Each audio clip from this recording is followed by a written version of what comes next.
Now at 10, a fairy tale wedding ended in a deadly helicopter crash, killing the bride, the groom, and the pilot. Nearly 2 years later, we just obtained newly released documents that explain why the helicopter went down. Eyewitness News reporter Henry Ramos breaks down the report with an expert. New snapshots of the debris and wreckage. These are photos of a helicopter crash that killed a pilot and his passengers.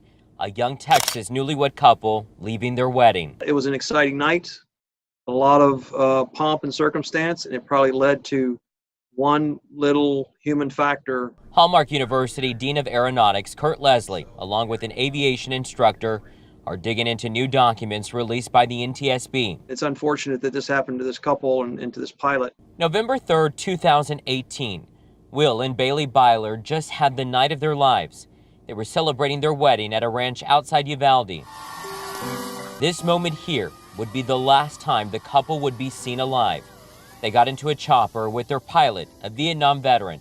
Minutes after saying goodbye to their loved ones, the chopper crashed in a heavy terrain area just a few miles away. What went wrong? Nearly 2 years later, these new documents shed light.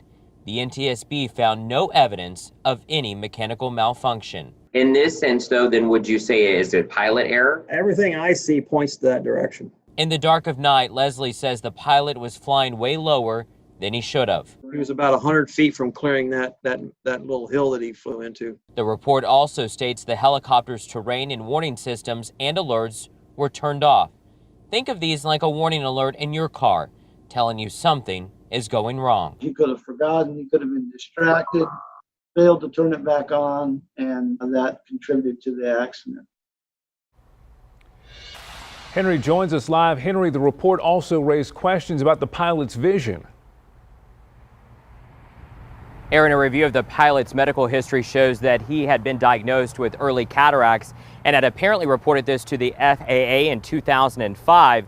This could have hindered his vision. The report also states that during takeoff, he was exposed to bright lights and that his eyesight may not have changed or altered to those night conditions.